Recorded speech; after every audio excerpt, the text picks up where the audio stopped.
जब से बीएसएफ की स्थापना हुई तब से ये सीमा प्रहरियों ने ना धूप देखी, ना ठंड देखी, बारिश, कहीं पर घने जंगल, कहीं पर बर्फीली चोटियां, 45 डिग्री टेम्परेचर से लेकर -45 डिग्री टेम्परेचर तक हमारे सीमा प्रहरियों ने भारत की सीमाओं की सुरक्षा का जो उनको दायित्व सौंपा गया है, इसका बहुत अच्छे तरीके से कर्तव्यपरायणता, वीरता, साहस और सर्वोच्च बलिदान की भावना के साथ निर्वहन किया है। और एक करते करते हमारे 2000 साथी अपना सर्वोच्च बलिदान देकर भारत की सुरक्षा के लिए अपना बलिदान दिए हैं। ये 2000 सीमा प्रहरियों का बलिदान न केवल बीएसएफ, न केवल भारत सरकार, 140 करोड़ भारतीयों पर बीएसएफ का एक प्रकार से ऋण है और उस पर पूरा देश गर्व करता है। आज मैं यहां पर आया हूं तब मुझसे वृक्षारोपण कराया गया और आयोजकों को मैं बहुत बहुत साधुवाद देना चाहता हूं कि खिजड़ी के वृक्ष का वृक्षारोपण मुझसे कराया गया। हम सब जानते हैं ये रेगिस्तान में खिजड़ी का वृक्ष एक तरीके से रेगिस्तान की तो संभाल करता ही है, मगर पूरे रेगिस्तान के लिए ये एक प्रकार से कल्प वृक्ष से जरा भी कम नहीं। और आप लोगों ने, पूरे सीमा प्रहरियों ने वृक्षारोपण के लिए भी बहुत बड़ा योगदान किया है।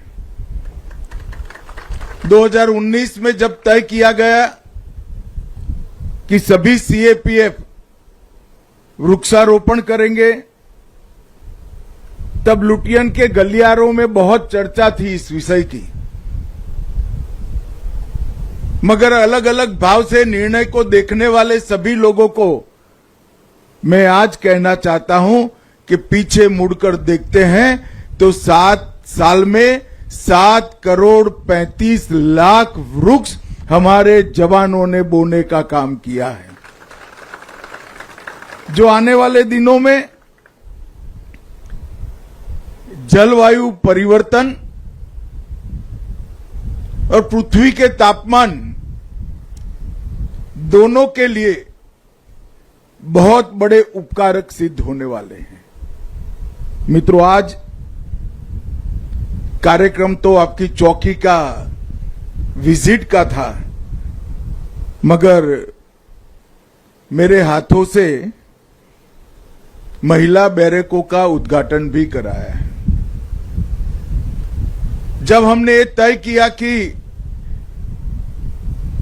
जेंडर न्यूट्रल तरीके से हर काम में हमारे देश की बेटियों का सहयोग लिया जाएगा, इनको मौका दिया जाएगा, तब एक विवाद था कि बॉर्डर की सुरक्षा में बेटियां क्या कर सकती है और उनकी सुविधाओं का क्या। मगर मुझे कहते हुए आनंद है, बेटियों ने बेटों से 2 कदम आगे बढ़कर सुरक्षा में अपना योगदान दिया है।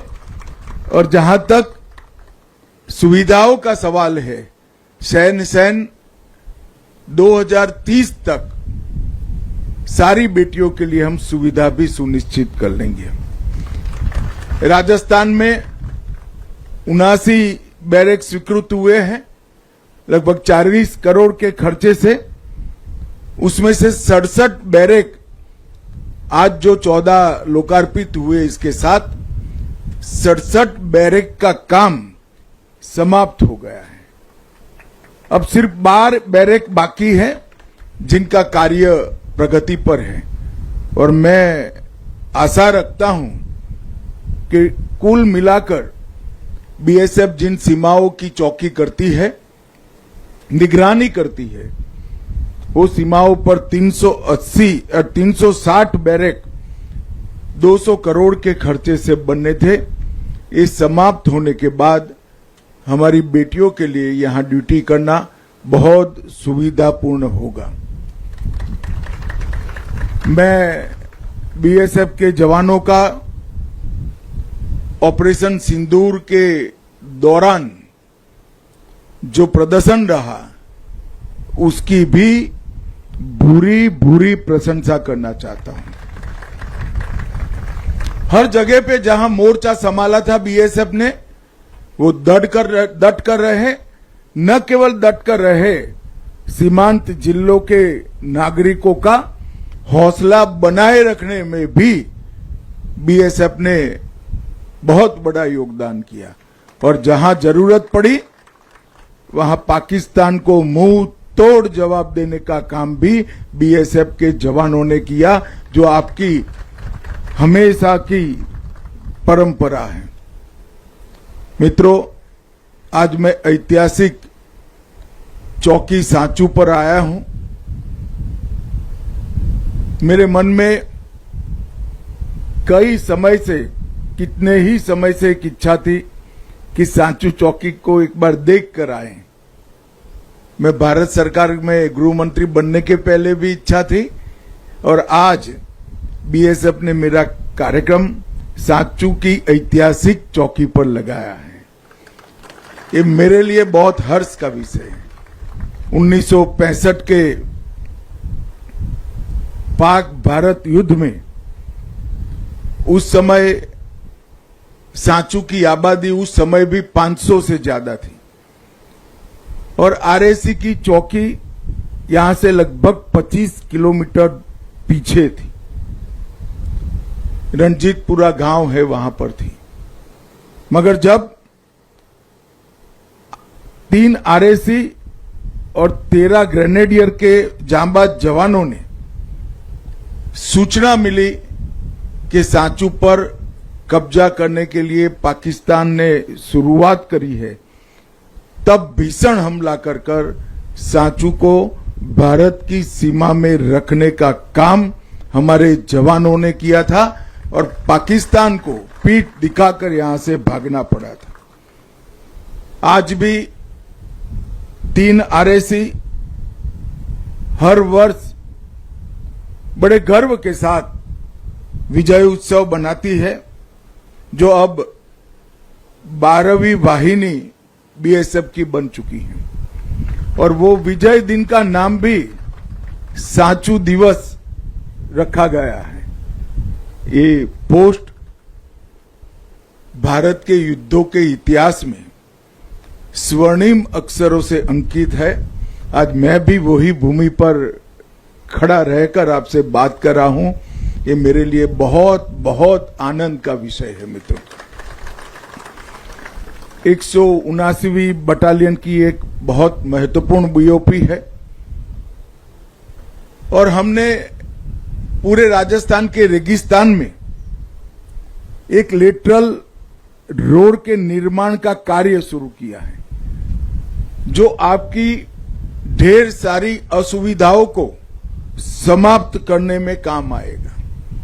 लगभग 1096 किलोमीटर लंबी लेटरल रोड और 520 किलोमीटर लंबी एक्सियल रोड, ये दोनों मिलाकर बीएसएफ के जवानों की सारी सुविधाओं की भी चिंता करेंगे और कनेक्टिविटी को भी बहुत लाइव और उपयोगी बनाएंगे।